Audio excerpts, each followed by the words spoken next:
नमस्कार दोस्तों, एक बार फिर आप लोगों का study with DK Dilip online YouTube channel पर स्वागत और अभिनंदन करते हैं। हम लोगों ने सामाजिक अध्ययन पेपर में पिछले वीडियो में पढ़ा कि गुप्तोत्तर काल में सामंतवादी व्यवस्था का जो उदय होता है, छोटे छोटे राज्यों या छोटे छोटे शासकों, छोटे छोटे प्रांतीय शासकों का उदय होता है। ये सारे सामंत वर्ग या छोटे छोटे प्रांतीय शासकों में स्वतंत्रता की भावना को लेकर के क्षेत्रीयता या स्थानीय शक्तियों में अपना वर्चस्व स्थापित करने के लिए लगातार संघर्ष होता रहा।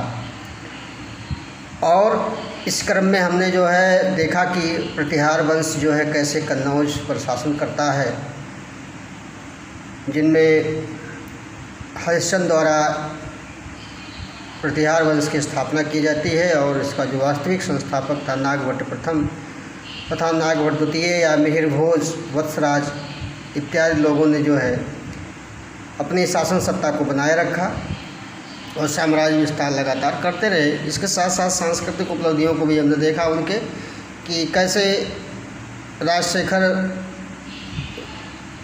जो काव्य मीमांसा या जो भी इस काल में कृतियाँ की गई या कलात्मक की चर्चा हम लोग जो है करेंगे बाद में। लेकिन ये है कि अभी हम लोगों को केवल शासकों के सामरिक विजय या इनकी स्थापना को लेकर के अभी अध्ययन करना है, लेकिन आगे चलकर हम लोग इसका जो है चर्चा करेंगे इसके सांस्कृतिक या सामाजिक आर्थिक उपलब्धियों को लेकर के, उनकी कलाओं को लेकर के, उनके स्थापत्य को लेकर के। तो उसका एक अलग से वीडियो जो है बनाया जाएगा कि कौन कौन से शासक ने क्या क्या स्थापना किया, कौन कौन सा स्थापत्य किया या कौन कौन सी कलाओं का जो है निर्माण कराया। तो इसी क्रम में हम लोग प्रतिहार वंश के बाद जो है आपके सिलेबस में पाल वंश को रखा गया है। और इस पाल वंश को अगर देखा जाए ऐतिहासिक रूप से तो यह हर्ष की मृत्यु के पश्चात, या यूँ कहें कि शशांक जो गौड़ नरेश था, इसे हम बंगाल का शासक पिछले वीडियो में अध्ययन किए थे हर्ष के वीडियो में, उसमें यहाँ पर यानी बंगाल में शशांक या गौड़ नरेश शशांक का जो है शासन था और हर्ष के द्वारा उसकी हत्या की जाती है। और हर्ष की मृत्यु के बाद जो है फिर यहाँ पर पालों का शासन होता है, जो कहीं न कहीं उनकी जातियों को लेकर के तमाम अनुश्रुतियाँ हैं, तमाम जो है पौराणिक कथाएं हैं। और कहीं न कहीं इनमें यह जान पड़ता है कि यह जो है वंश था बहुत ही उच्च कोटि का नहीं था, लेकिन यह अपने वंश में या अपने नाम के पीछे पाल लगाते थे, इस नाते इन्हें पाल वंश के नाम से संबोधन किया जाता है। तो इस वंश के जो सभी राजा थे कहीं न कहीं अपने नामों के अंत में पालों का जिक्र किया है, तो इस नाते इस वंश को पाल वंश के नाम से जाना जाता है। तो बंगाल में अराजकता की स्थिति थी जब शशांक की मृत्यु होती है और हर्ष का भी शासन समाप्त हो जाता है, तो बंगाल में अराजकता की स्थिति उत्पन्न हो जाती है। तो उसी समय गोपाल नाम का एक व्यक्ति जो था, जो कहीं न कहीं सामंतवादी या सामंत था, वह अपने नागरिकों के द्वारा जो है एक सेना नायक के रूप में या यूँ कहें कि चुने हुए व्यक्ति के रूप में राजा बनाया जाता है। और बंगाल में अशांति को शांति के रूप में यह जो है बदलता है। और अगर हम पाल वंश में गोपाल वंश के बात या गोपाल की बात करें तो यह बौद्ध धर्म का अनुयायी था। और यह कहें कि गोपाल जो था वो मत्स्य न्याय से छुटकारा पाने के लिए जो है अपना शासन कार्य संभाला। तो सबसे पहले हम देखते हैं कि जो राजनीतिक स्थिति थी वहाँ गुर्जर प्रतिहारों के समान जो था वो बंगाल में गोपाल ने एक ऐसी राजनीतिक शक्ति को जन्म दिया जिससे दशकों से चली आ रही अराजकता को समाप्त किया, जैसा कि हम आप लोगों को इसमें दिखा रहे हैं। कि गोपाल के पश्चात जो उसका पुत्र और उत्तराधिकारी हुआ वह धर्मपाल हुआ। तो गोपाल ने स्थापना तो कर दी पाल वंश की, लेकिन इसके बाद जो उसका पुत्र होता है धर्मपाल, जो 770 ईस्वी से लेकर के और 810 ईस्वी तक राजा था। तो शीघ्र ही जो है यह धर्मपाल जो था यह बंगाल में उत्तर भारत के जो भी क्षेत्र थे वहाँ पर अपना साम्राज्य स्थापित करता है। और इसके बाद इसे जो गुजराती कवि है सोढ़ल, इसने जो है इसे उत्तरापथ की उपाधि दिया था, अर्थात जो धर्मपाल था या उत्तरापथ स्वामी की उपाधि धारण करता है। और यह बहुत महत्वाकांक्षी था। उसने कन्नौज के शासक इंद्रायुध को गद्दी से उतार कर उसके स्थान पर जो है चक्रायुध को जो है कन्नौज का अधिपति बनाता है। और इसके समर्थन में भोज, मद्रकुरु, यदु, यवन, गंधार आदि के राजाओं ने जो है इसका समर्थन भी किया। तो इस तरह से जो भी अभिलेख है उसमें यह प्रमाणित होता है कि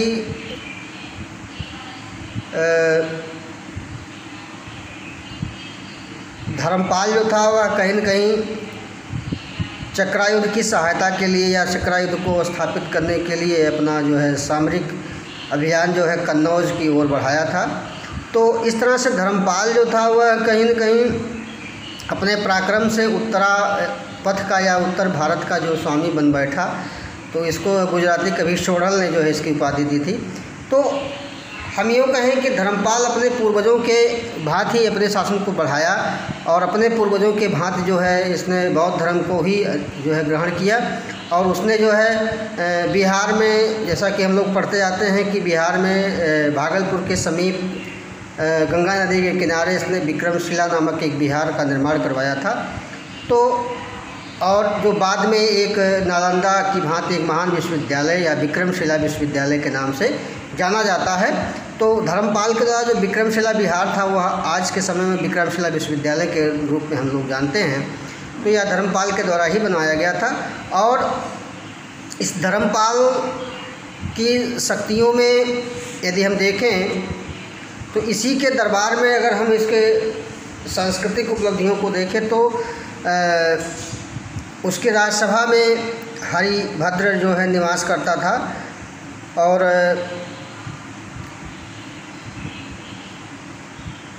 हरिभद्र जो है एक बौद्ध लेखक था जो उसकी राज्यसभा को सुशोभित करता था। तो यह रहा धर्मपाल के विजयों या धर्मपाल का जो विजय था उत्तरापथ का, इन सब से जो है धर्मपाल का। उसके बाद धर्मपाल के मृत्यु के उपरांत जो है उसका पुत्र देवपाल जो है पाल वंश की गद्दी पर बैठता है। और देवपाल के नेतृत्व में पाल साम्राज्य अपने उत्कर्ष की पराकाष्ठा पर पहुंच जाता है और प्रतिहार शासक रामभद्र को पराजित कर उत्तर भारत अपना प्रभुत्व स्थापित करता है। देवपाल का जो शासनकाल था यह पाल शक्ति का जो चरमोत्कर्ष कहा जाता है। तो यह कहीं न कहीं देवपाल के काल में जो है माना जाता है कि इस वंश का जो सर्वाधिक शक्तिशाली शासक था वह देवपाल था। तो अरब यात्री ने इसे जो है कहा कि देवपाल प्रतिहार राष्ट्रकूट शासकों से अधिक शक्तिशाली माना गया है। तो जो प्रतिहार शासक थे उनसे जो सुलेमान यात्री है अरबी, वह जो है देवपाल को प्रतिहारों से शक्तिशाली मानता है। इसके बाद यह भी जो है अपने पिता की भांति देवपाल भी बौद्ध धर्म का अनुयायी हो जाता है और इसे अभिलेखों में परम सौगात कहा जाता है, अर्थात ये जो इसकी उपाधि है परम सौगात की। तो इस तरह से हमने देखा कि धर्मपाल की उपाधि जो थी उत्तरापथ स्वामी और देवपाल की उपाधि जो थी वो परम सौगात थी। कुछ विद्वानों के अनुसार इसने भी जो है ओदंतपुरी में एक बौद्ध मठ का निर्माण करवाया। तो देवपाल भी एक बौद्ध मठ या बौद्ध विहार का निर्माण करवाता है ओदंतपुरी में, जिसे हम ओदंतपुरी के नाम से जानते हैं। और देवपाल के उत्तराधिकारियों में विग्रहपाल, नारायणपाल, और नारायणपाल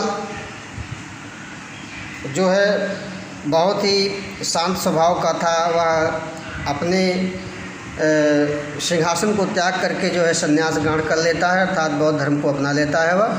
और नारायणपाल के शासनकाल में पाल साम्राज्य जो है एक निश्चित भाग में संकुचित हो जाता है। इसके बाद जो है जो भी शासक आते हैं, चाहे वह महिपाल प्रथम हो या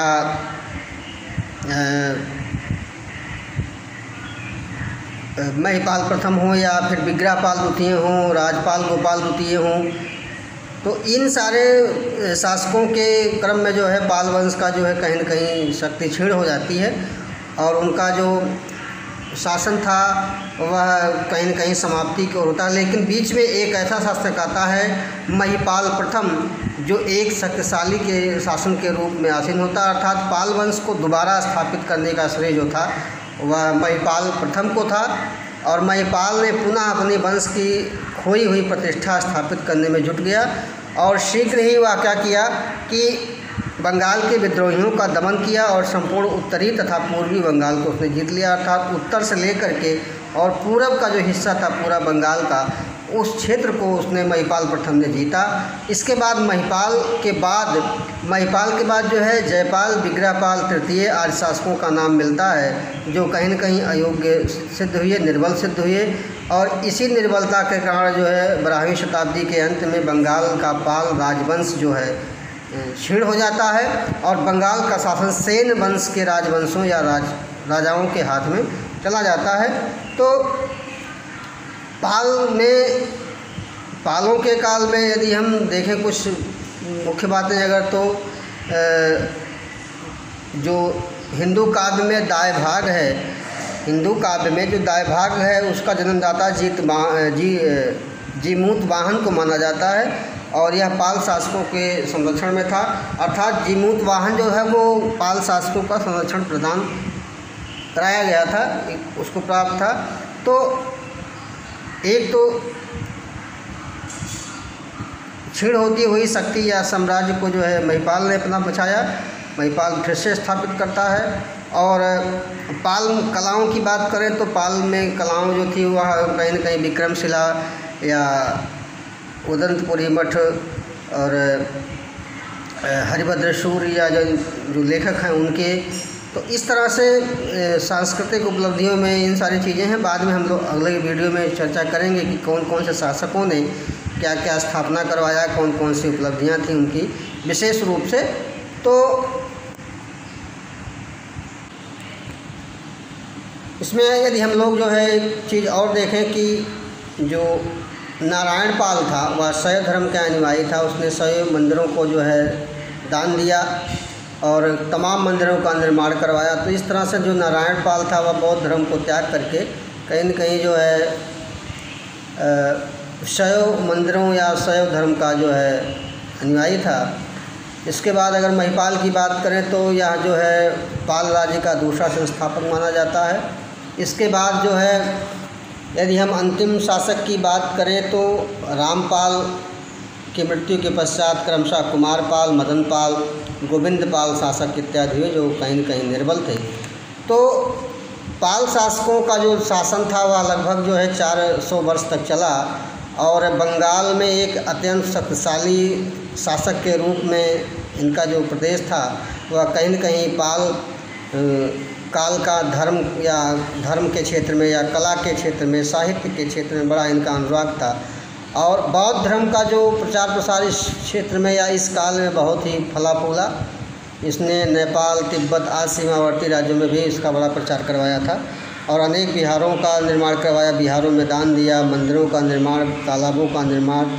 तो कहीं न कहीं चित्रकारिता, स्थापत्य कला, मूर्तिकारी या कांसे की जो वस्तुएं हैं, इन सारी चीज़ों को मिला करके पाल साहित्य या पाल साहित्य या पाल कला, इन सारे चीज़ों को देखते हुए पाल जो है एक चरमोत्कर्ष साम्राज्य के रूप में था जहाँ पर इनकी चर्चा हम लोगों ने किया। इसके बाद हम लोग चर्चा करेंगे अगले वीडियो में चहमान वंश की।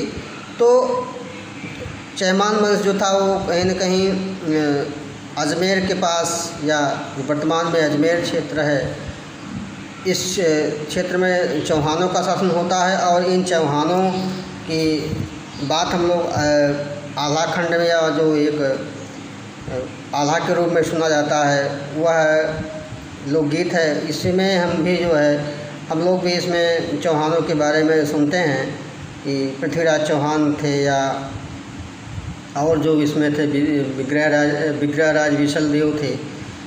इन सारे शासकों की चर्चा हम लोग अगले वीडियो में करते हैं। तो तब तक के लिए धन्यवाद।